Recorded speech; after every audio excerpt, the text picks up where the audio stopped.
Ini merupakan cerminan dari rapuhnya akhlak kita kepada Allah Subhanahu wa ta'ala. Karena usaha saya memang, karena saya peras keringat banting tulang, tentu. Tapi sadarkah kita bahwa sepanjang yang bisa kita lakukan cuma berusaha, peras keringat banting tulang? Soal rizki, soal jodoh, soal maut, kitakah yang mengatur? Kitakah yang menentukan? Subhanallah. Manusia sungguh tidak berdaya menghadapi 3 hal paling pokok ini. Rezeki, kita cuma bekerja. Kitakah yang menentukan? Tidak. Assalamualaikum warahmatullahi wabarakatuh. Jazakumullah sudah singgah di channel Niat Ngaji. Subscribe Anda sangat berharga bagi kami. Selamat menyaksikan dan jangan lupa niat untuk ngaji. Yang kaya membuat berhala dari emas lalu disembah. Yang setengah kaya bikin patung dari perak lalu disembah. Yang hampir miskin bikin Tuhan dari kayu lalu disembah. Yang miskin benar tepung terigu diadonin lalu dibentuk seperti wujud seseorang kemudian disembah. Dan apabila selesai nyembah perutnya terasa lapar, Tuhannya habis dipretelin. Sepanjang sejarah kemanusiaan cuma masyarakat jahiliyah saja yang sampai makan Tuhan. Sesadis-sadisnya bangsa Indonesia belum pernah sampai makan Tuhan. Maka menghadapi manusia seperti ini, yang pertama dilaksanakan oleh Rasul memperbaiki akhlak mereka kepada Allah, menanamkan la ilaha illallah, bahwa tidak ada Tuhan yang perlu disembah selain daripada Allah Subhanahu wa ta'ala. Ini hakikatnya merupakan inti daripada ajaran Rasul-Rasul terdahulu. Kenapa? Seluruh Rasul bersumber dari satu sumber yang sama, yaitu dari Allah Subhanahu wa ta'ala. Maka prinsip ajaran ketuhanan yang mereka bawa tentu saja sama. Nabi Adam mengajarkan la ilaha illallah, Nabi Nuh mengajarkan la ilaha illallah, cuma tentu sambungannya Nuh Rasulullah. Nabi Ibrahim mengajarkan la ilaha illallah, Ibrahim Rasulullah. Nabi Musa mengajarkan la ilaha illallah, Musa Rasulullah. Bahkan Nabi Isa mengajarkan la ilaha illallah, Isa Rasulullah. Dan Nabi Muhammad mengajarkan la ilaha illallah, Muhammadur Rasulullah. Akhlak manusia kepada Allah dengan menanamkan tauhid. Jadi kalau ingin berakhlak yang benar kepada Allah, jaga tauhid, pegang teguh akidah. Saudara-saudara kaum muslimin rahimakumullah, lawan daripada tauhid adalah kufur. Kufur bisa 2, bisa kufur iman, bisa kufur nikmat. Kufur itu sifatnya, kafir itu orangnya. Ada orang kufur iman, dan ini merusak akhlak kepada Allah Subhanahu wa ta'ala. Kufur iman itu kadang-kadang bentuknya syirik, orangnya disebut musyrik. Kufur iman itu kadang-kadang bentuknya nifaq, orangnya disebut munafik. Kufur iman itu kadang-kadang bentuknya riddah, orangnya disebut murtad. Ini merupakan jenis daripada kufur-kufur iman dan tergelincirnya manusia daripada akhlak kepada Allah Subhanahu wa ta'ala. Benar, di zaman sekarang kita tidak menyembah berhala. Memang di zaman sekarang kita tidak menyembah patung. Iya, kita tidak berkeyakinan Tuhan lebih dari satu. Tapi kadang-kadang akhlak kita kepada Allah sering lentur dan luntur, sering bergoyang dan tergoncang, sering kena erosi dan polusi. Bahwa kita tidak menyembah Latta, Uzza, Manat dan Hubal seperti masyarakat jahiliyah dahulu, memang. Tapi Latta zaman sekarang, Uzza zaman sekarang, Manat dan Hubal di zaman sekarang, berhala-berhala di abad kita sekarang ini kadang-kadang bernama harta, kadang-kadang bernama wanita, kadang-kadang bernama tahta, mungkin juga bernama Toyota. Sesuatu yang lebih kita agungkan daripada Allah, menjelmalah dia menjadi berhala-berhala di zaman kita sekarang ini. Manakala kita di kantor sudah lebih takut kepada kepala bagian kita daripada kepada Allah, maka Tuhan kita barangkali adalah kepala bagian kita. Manakala kita sudah lebih takut kepada manusia daripada kepada Allah, bergeserlah akhlak kita kepada Allah, mengagungkan manusia dan menomorduakan Allah. Maka di zaman sekarang akhlak kita kepada Allah sering kena erosi, sering kena polusi.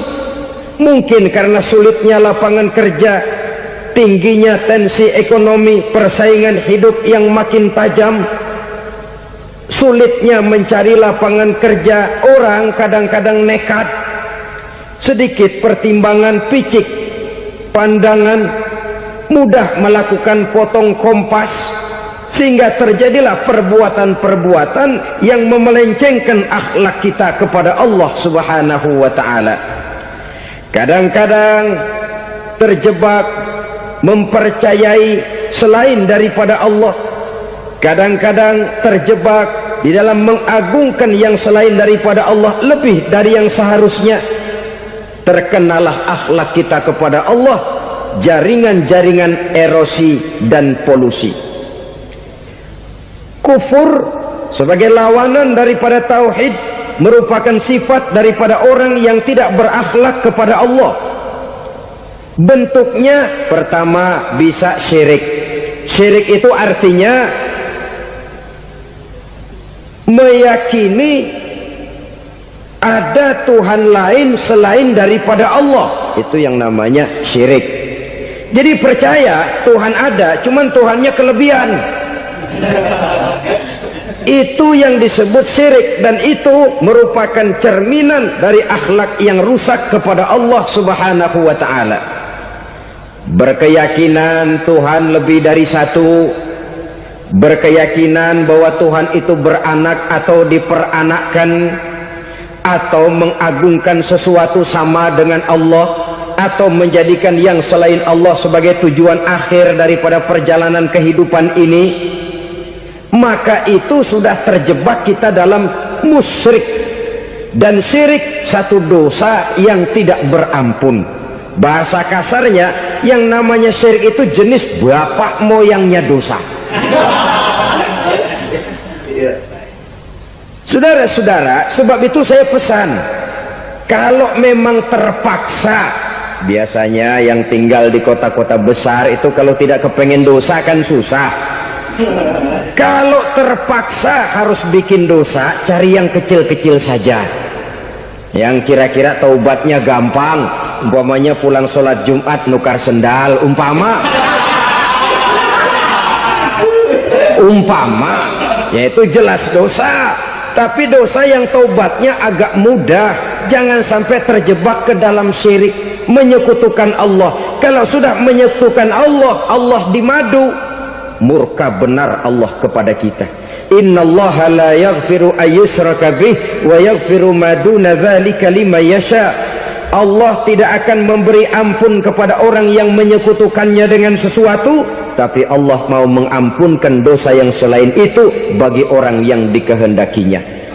Jadi orang-orang yang sudah terjebak syirik, menyekutukan Allah, meyakini ada Tuhan lain selain daripada Allah, meyakini Tuhan beranak atau diperanakkan, bagaimanapun baiknya mereka di dunia, bagaimanapun sosial jiwanya, bagaimanapun pemurah tangannya memberikan santunan dan pertolongan kepada orang lain, kalau sudah syirik, seluruh nilai kebaikannya akan tidak ada gunanya lagi, karena tidak ada tempat nilai kebaikan itu bergantung. Sedangkan kita berbuat baik agar diterima oleh Allah. Kalau Allahnya marah kepada kita, siapa yang akan menerima nilai kebaikan itu sendiri? Ini bentuk yang pertama. Yang nyata-nyata menyembah berhala, syirik. yang nyata-nyata beriktikad Tuhan lebih dari satu, syirik. Atau yang tersamar. Yang tersamar itu yang sering jadi penyakit kita. Saya sejak ada perkutut ini di rumah, perkutut. Saudara-saudara, yang merusak akhlak kepada Allah, yang merusak tauhid setelah syirik, bisa juga berbentuk nifak. Nifak itu sifatnya, orang yang punya sifat nifak disebut munafik. Asal katanya dari nafakun. Nafakun itu satu lubang yang punya dua muka, seperti goa, ada tempat masuk, ada tempat keluar. Maka munafik orang yang punya dua muka. Kalau bahasa kita, pandai bermain minyak di atas air. Manis jika berhadapan, balik belakang lain bicara. Sehingga apa yang dinamakan nifak, kata Imam Ali Al-Jurjani dalam kitab ta'rifatnya, izharul imanu bil lisan wa kitmanul kufri bil qalbi. Menyatakan, menampakkan iman dengan lidahnya, tapi menyembunyikan kekafiran dalam hatinya. Dengan kata lain, lidahnya mah iman, hatinya mah kafir. Padahal hati itu yang dilihat, padahal hati itu yang dinilai. Kenapa lidahnya mengaku iman? Ya mungkin karena kepepet, mungkin karena kepentingan, mungkin karena ingin mencari kelemahan orang, lalu dia pura-pura beriman. Tapi sesungguhnya hatinya kufur. Ini merupakan penyakit munafik. Dan terus terang, menghadapi orang munafik jauh lebih berat daripada menghadapi orang kafir. Kenapa? Munafik ini kan musuh dalam selimut. Mau dibilang musuh nyata-nyata, apalagi di zaman Rasul ya, ketika periode Madinah, berat sekali menghadapi orang munafik. Mau dibilang kafir, kalau ketemu assalamualaikumnya medok juga. Mau dibilang mukmin, di belakang ngegerundel, nyari-nyari penyakit, nyari-nyari lantaran, mencari-cari gara-gara. Kalau kafir jelas kafirnya, kalau musyrik jelas musyriknya. Tapi munafik, di depan kita dia mengaku beriman, di belakang kita dia caci maki kita. Maka demikian rupa watak orang munafik, Allah benci betul. Sampai dalam Quran orang munafik itu divonis innal munafikin fid darkil asfal minan nar. Orang-orang munafik di dasar jurang neraka yang paling bawah, keraknya neraka. Saudara-saudara kaum muslimin rahimakumullah, sebab munafik sangat berbahaya, membahayakan umat, membahayakan agama. Di depan kita mereka ngaku pura-pura beriman, kalau pidato luar biasa, memuji agama setinggi langit, menampakkan seolah-olah dia orang yang dekat dengan agama. Saudara-saudara, agama penting, agama mutlak. Tapi yang ngomong begitu agamanya apa? Remeng-remeng. Cuma sekedar lipstick, cuma sekedar dekorasi, cuma sekedar kamuflase buat ngibuli orang lain. Dia mengaku beragama, mengatakan agama mutlak, menganggap agama penting, seolah-olah memperhatikan benar tentang tatanan kehidupan beragama, tapi sebenarnya di hatinya tidak lebih berkecamuk penyakit-penyakit kufur. Maka sifat munafik ini termasuk menodai tauhid, artinya merusak akhlak kita kepada Allah Subhanahu wa ta'ala. Sifat yang ketiga yang juga merusak akhlak kita kepada Allah dinamakan riddah. Riddah itu sifatnya, orang yang punya sifat riddah disebut murtad. Murtad keluar dari Islam. Keluar dari Islam tentu tadinya di dalam Islam. Oleh satu perbuatan dia bisa menjadi murtad. Misalnya tadinya dia iman benar kepada Allah, tapi melarat. Kadang-kadang sehari masak, 3 hari libur. Akhirnya oleh kesulitan ekonomi dia tidak kuat. Ada yang menawarkan kebaikan, dibawain supermi, dibawain obat-obatan, diberikan beras. Goyah imannya, keluar dia dari Islam, ikut agama orang yang memberikan pertolongan kepadanya, memilih kesenangan sebentar dengan mengorbankan kebahagiaan yang kekal, maka orang semacam itu riddah sifatnya, murtad orangnya, keluar dari Islam. Dan yang menyebabkan kita murtad bukan cuma orang nyata-nyata memproklamirkan diri keluar dari Islam tapi lalu mengikuti agama orang lain, bukan cuma itu. Mengakui ada Rasul lagi sesudah Nabi Muhammad bisa menyebabkan kita murtad. Mengingkari nikmat Allah bisa menyebabkan kita murtad. Meyakini semua agama benar bisa menyebabkan orang menjadi murtad. Meragukan kesempurnaan dan kelengkapan Al-Quran bisa menyebabkan orang jadi murtad. Mengingkari sunnah bisa menyebabkan orang menjadi murtad. Banyak hal-hal yang bisa mendatangkan penyakit riddah dan membuat pelakunya menjadi murtad, dan ini menodai akhlak kita kepada Allah Subhanahu wa ta'ala. Itu tadi kufur iman, saudara-saudara, nyata-nyata mengingkari Allah, baik dalam bentuk syirik, nifak ataupun riddah. Kufur yang kedua dinamakan kufur nikmat. Apa itu kufur nikmat? Sitru ni'matil mun'im au ya'malu fi mukhalafatil mun'im. Menutup-nutup nikmat Allah atau melakukan perbuatan yang menentang, bertentangan dengan kehendak yang memberikan nikmat. Jadi kufur nikmat pertama, nutup-nutupin Tuhan. Tuhan jalingin. Duit lu banyak amat, dari mana? Gua kerja. Lalu kerjanya nomor satu. Orang yang berakhlak kepada Allah, dia akan menjawab, kamu uangnya kok banyak, dari mana? Rizki dari Allah. Caranya, saya kerja.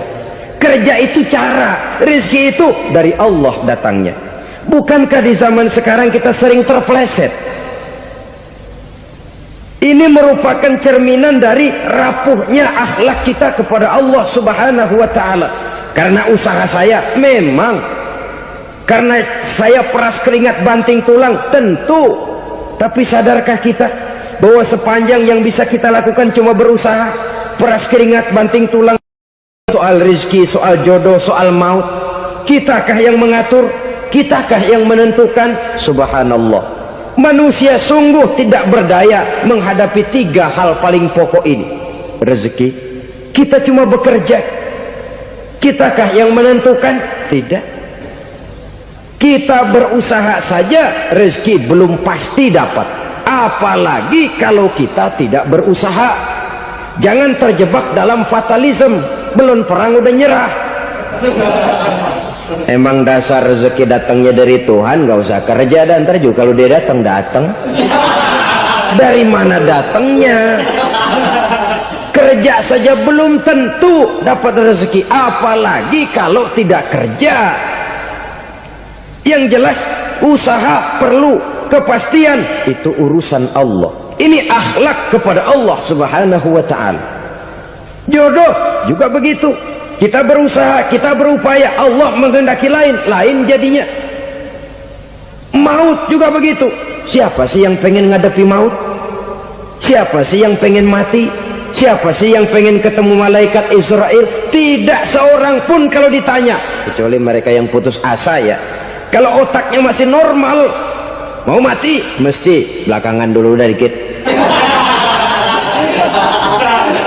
Tapi yang satu itu, saudara, kalau dia sudah datang, tenaga mana yang bisa menolak?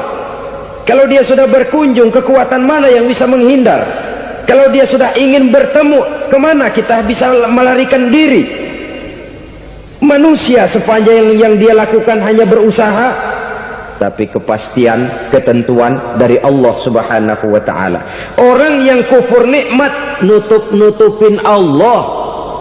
Dia merasa rezekinya adalah mutlak peras keringatnya, seolah-olah Allah nggak punya peranan apa-apa di situ. Oh, ini kan saya bisa rumah begini karena saya kerja keras. Oh, ini mobil saya begini, saya kerja keras. Peras keringat, banting tulang, keras.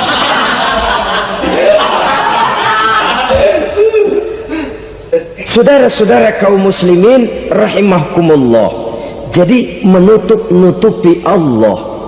Akibatnya nanti kalau dia berhasil, Allah ketutupan. Kalau dia gagal, orang lain dicaci maki, dicari kambing hitam. Yang kambing hitam kan mahal. Karena orang sering cari-cari kambing hitam. Jarang orang mau jujur kalau bertemu kesulitan lalu mencari sebab pada dirinya sendiri. Yang paling enak ya nyalain orang. Lo begitu. Orang lain yang paling enak kita salahin. Au ya'malu fi mukhalafatil mun'im, atau dia melakukan sesuatu yang tidak sesuai dengan kehendak yang memberikannya nikmat. Diberikan kita tangan, mulut sih nggak berhenti, terima kasih Tuhan, alhamdulillah saya dikasih tangan. Cuma nih tangan enteng mat nabokin orang mulu. Itu sudah mukhalafatul mun'im, bertentangan dengan kehendak yang memberikan nikmat. Diberikan harta, mulutnya mah basah, terima kasih Tuhan, alhamdulillah dikasih harta, tapi pelitnya minta ampun, kikir koret medit. Ini juga termasuk kufur nikmat, mempergunakan suatu nikmat bertentangan dengan kehendak daripada yang memberikan nikmat itu sendiri. Saudara-saudara kaum muslimin rahimakumullah, oleh karenanya kufur iman memang lebih bahaya daripada kufur nikmat. Tapi jangan lupa, kufur nikmat bisa menyeret orang kepada kufur iman. Nah kalau Allah udah dialingin, Tuhan sudah dinomor duain, lama-lama kenapa dia tidak mendewakan dirinya sendiri, mendewakan pangkatnya, mendewa-dewakan otaknya, mendewa-dewakan kemampuannya? Pada awalnya dia memang cuma kufur nikmat, tapi lambat laun kalau ini tidak diobati secara pasti orang akan mengarah kepada kufur iman. Bisa berbentuk syirik, bisa berbentuk nifak, bisa berbentuk riddah. Saudara-saudara, oleh karena itu menjaga akhlak kepada Allah mutlak penting. Sebab apa? Kita tidak berakhlak kepada manusia saja, kita dikucilkan dari pergaulan. Kalau kita tidak berakhlak kepada Allah, dikucilkan oleh Allah. Hadis qudsi menyatakan, man lam yashkur ala na'mai wa lam yasbir ala balai falyakhruj min tahtis samai falyatlub rabban siwaya. Kata Allah, siapa orang yang tidak mau bersyukur terhadap nikmat yang aku berikan kepadanya dan tidak mau sabar terhadap ujian yang aku berikan kepadanya, falyakhruj min tahtis samai, persilahkan saja keluar dari kolong langitku, waliyatlub rabban siwaya, tolong cari Tuhan lain selain daripada aku. Murka Allah, diusir, cuman gak kedengeran aja. Siapa yang tidak mau syukur terhadap nikmatku, siapa yang tidak mau sabar terhadap ujian yang aku berikan kepadanya, persilahkan keluar dari kolong langitku ini, cari Tuhan lain selain aku. Nah, langit Tuhan yang punya, Tuhan kita lawan, diusir dari kolong langit, mau pindah ke kolong mana?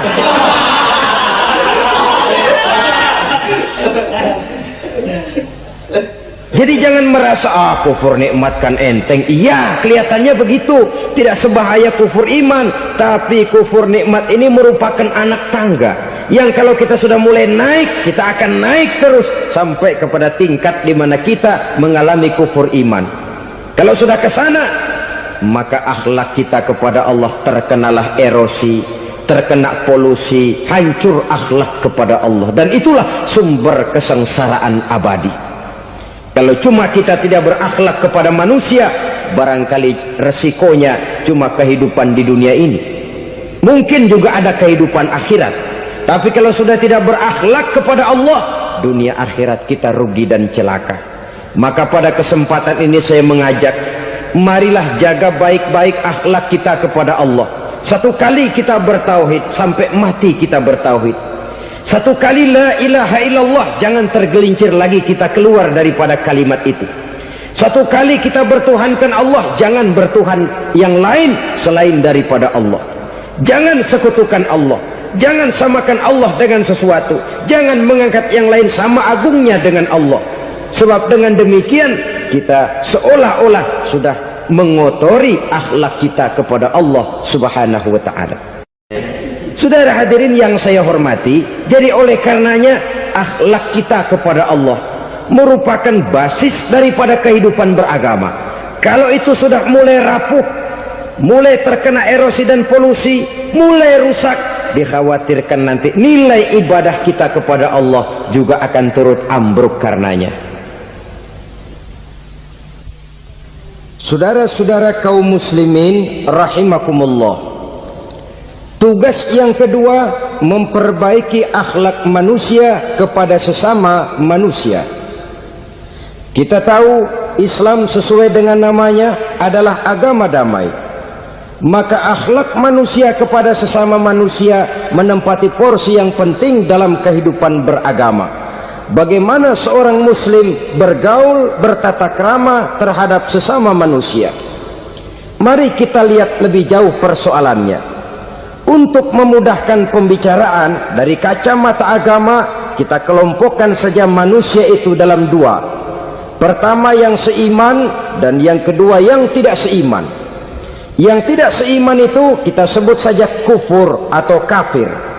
Nah, kepada yang kafir pun kita diajarkan untuk berakhlak, apalagi kepada yang memang nyata-nyata seiman, sekeyakinan, seakidah. Kemanapun Islam datang, ke negara manapun ia masuk, ia tidak menaburkan kerusakan. Jadi tidak benar kalau orang pernah itu menggambarkan, saking sentimennya seorang orientalis pernah menggambarkan Nabi Muhammad di tangan kirinya Quran, di tangan kanannya pedang, menggambarkan seolah-olah Islam dikembangkan dengan kekerasan. Sebenarnya tidak sama sekali. Kalaupun dalam sejarah perkembangan Islam pernah terjadi perang, maka perang dalam Islam sesungguhnya apabila kita amati sejarahnya bukan untuk memaksakan agama, karena memang agama tidak bisa dipaksakan, tetapi justru untuk mempertahankan agama dari segala macam hambatan, rintangan, hinaan dan fitnahan. Tapi kemanapun yang jelas Islam masuk, dia tidak pernah membuat kekacauan, kerusuhan ataupun penghancuran. Candi Prambanan bahkan dipugar, gereja-gereja tidak ada yang dihancurkan oleh umat Islam. Kenapa? Islam agama damai. Soal agama, soal lakum dinukum waliyadin, la ikraha fid din, qad tabayyana ar-rusdu minal ghayy. Tidak ada paksaan dalam beragama, sebab nyata yang benar dengan yang tidak benar. Belum pernah ada orang kafir masuk ke perkampungan orang Islam lalu dikejar-kejar, diteriakin kafir, kafir, sunatin.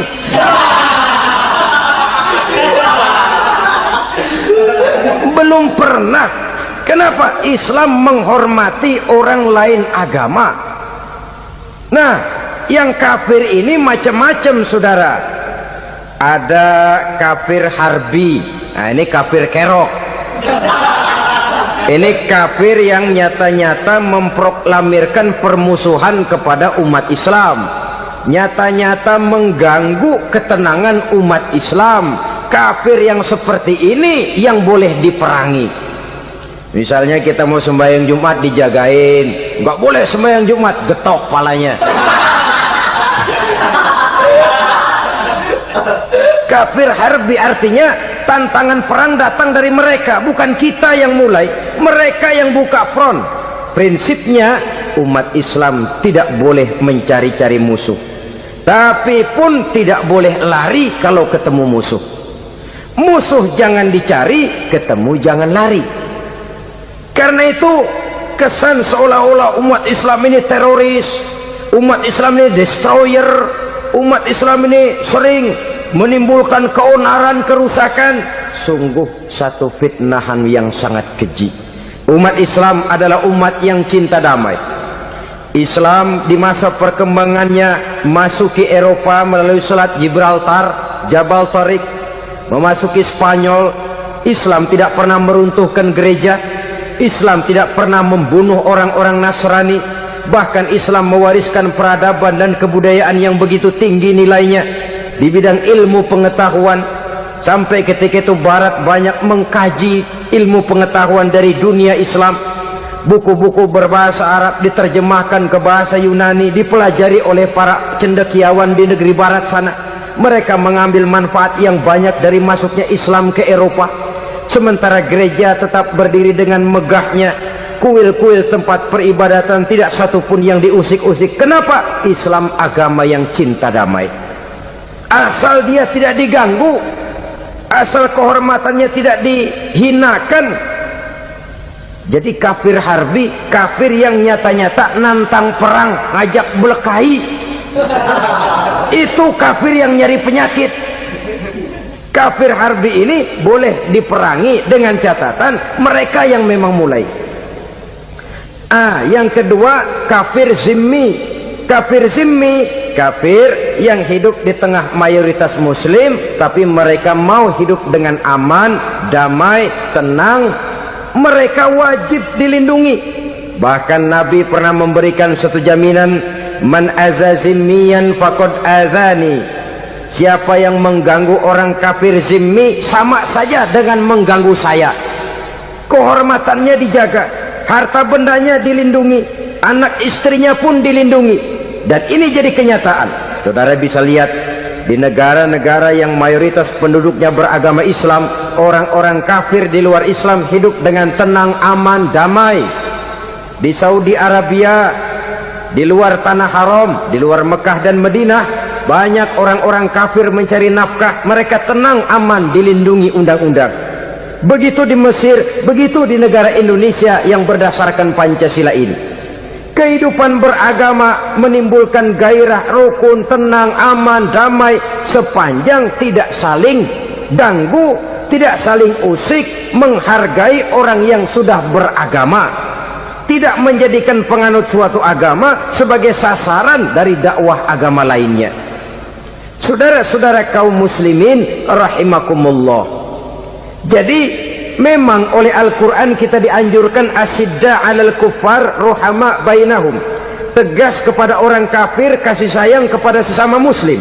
Tapi tegas bukanlah berarti marah-marahan, bukan berarti musuh-musuhan, bukan ngajaki perang. Tegas dalam arti punya garis tentang kehidupan beragama, lakum dinukum waliyadin.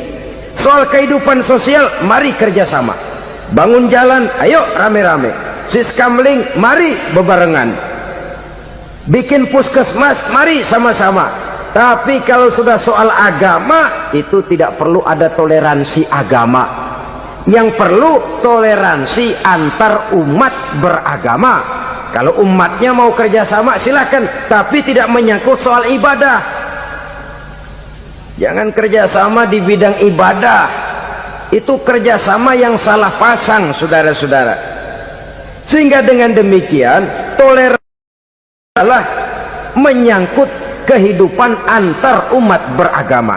Sedangkan agama sendiri punya coupling yang nyata.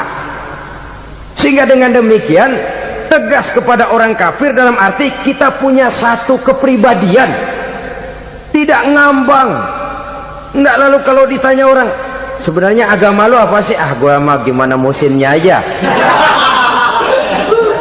Agama pakai musim kayak rambutan. Akhirnya ya begitu, musim-musiman. Ke masjid kelihatan, ke gereja hayo, ke candi nongol, ke apa? Bingung malaikat bagaimana nyatetnya nih bocah ini. Di mana aja ada. Kita punya satu kepribadian. Saya muslim dan garis saya ini, lakum dinukum waliyadin. Bagi Tuhan persilakan agama Tuhan, bagi kami agama kami. Kami hormati Tuhan, Tuhan hormat kepada kami. Tapi soal agama, couplingnya jelas. Kerjasama, mari urusan muamalah, bidang sosial. Yuk kita siskamling sama-sama dengan orang lain agama. Mari jaga kerukunan, kesatuan, persatuan, kekompakan. Perbaiki jalan yang rusak, mari sama-sama.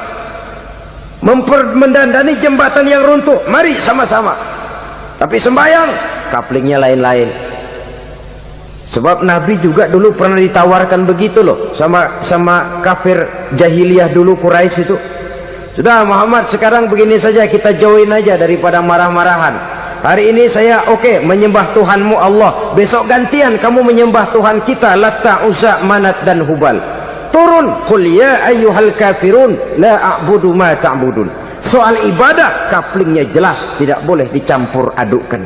Sebab kalau tidak, kita akan mulai kehilangan identitas diri, dan disitulah krisis kehidupan keyakinan beragama dimulai dari krisis identitas. Hujan gede kan mulainya gerimis dulu. Di mana-mana ya gerimis dulu. Gerimis makin lama makin gede. Kita akan mulai dengan kehilangan identitas diri. Dari sana nanti kita malu mengakui keislaman kita. Kalau orang Islam malu mengakui keislamannya, ini kan ironi, menyedihkan. Ngakui Islamnya saja malu, menonjolkan keislamannya malu. Tidak ada rasa bangga beragama. Padahal ini modal dasar.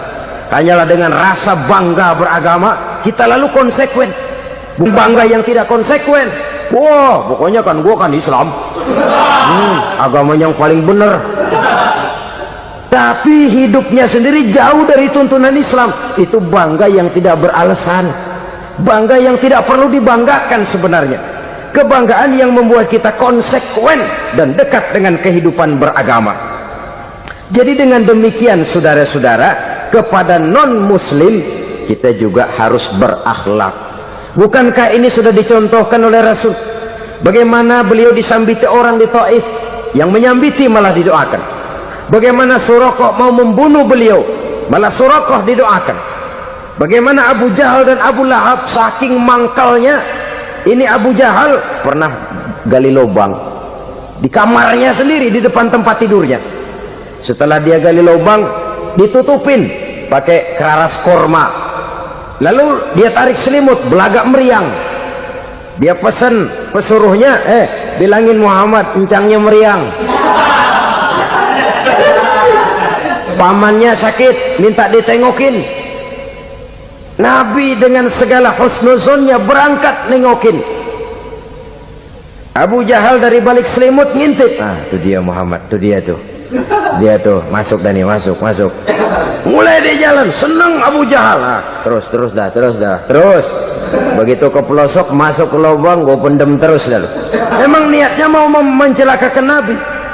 Sudah tinggal beberapa langkah lagi Nabi akan berjalan ke arah lubang itu. Malaikat Jibril ngasih tahu, Muhammad, Abu Jahal pamanmu cuma pura-pura sakit. Di depan tempat tidur itu ada lubang sudah dia gali untuk menjerumuskan kamu. Sudah balik pulang. Balik badan Nabi. Sudah hampir mau melangkah, kakinya malah muter pulang. Abu Jahal yang melihat Nabi sudah hampir jatuh nggak jadi, balik pulang. Lupa kalau lagi sakit. Udah Muhammad buruan sini. Ke pintu dia kejar. Dia lupa sama lubang yang dia gali. Begitu dia kejar, dia yang ke pelosok masuk ke dalamnya. Sejak saat itu ada pepatah, man hafara hufratan waqa'a fiha. Siapa yang suka nggali lubang, dia sendiri bakal terpelosok ke dalamnya. Jatuh dia ke lubang yang dia gali. Padahal ya paling banter 2 atau 3 meter paling dalam. Dari dalam lubang itu dia teriak-teriak, Muhammad, tolongin, pamanmu kecebur. Kasih tahu Muhammad, kasih tahu. Datang lagi lah pesuruhnya, Muhammad, pamanmu Abu Jahal kecebur, minta tolong diangkatin. Sudah diulur tambang, habis sambung lagi, nggak bisa sampai. Masa iya cuma kamu yang bisa nolong? Apa yang dilakukan Nabi? Balik mau nolongin. Akhlak. Kita kalau ada orang gali lubang buat nyeburin kita, dia sendiri yang kecebur. Gorok gua kagak lemin loh. Mati sekalian dah. Nabi mah enggak, balik nolongin tuh Abu Jahal. Kenapa paman kecebur? Iya Muhammad, tolong, tambang udah diulur-ulur, sambung-sambung nggak sampai. Aduh kasihan paman, nih pegang tangan saya. Nabi cuma ulurin tangan, nyampe dipegang oleh Abu Jahal. Diangkat ke atas, nyampe atas. Apa kata Abu Jahal? Tambang bergulung-gulung nggak nyampe, kamu cuma pakai tangan doang kok bisa Muhammad, hebat banget sihirmu. Mukjizat dia bilang sihir, udah ditolongin nyelak lagi, kan yang enak kita injak palanya.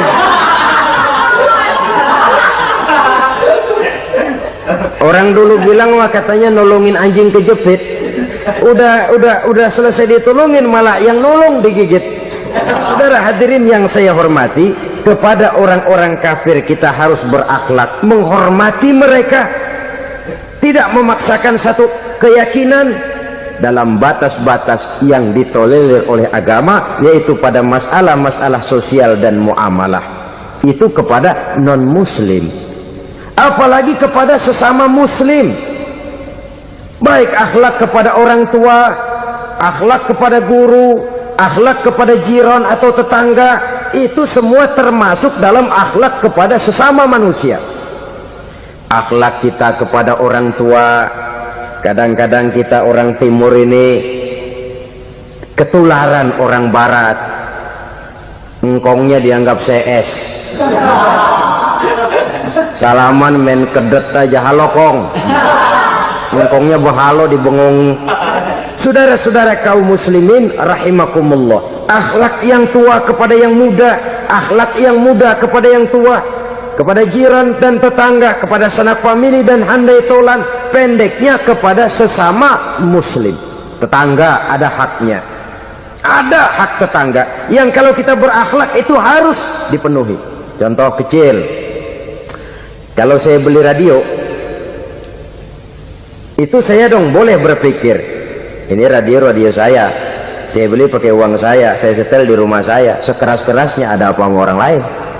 Radio gua, yang beli gua pakai duit gua, gue setel di rumah gue, ada urusan apa sama orang lain?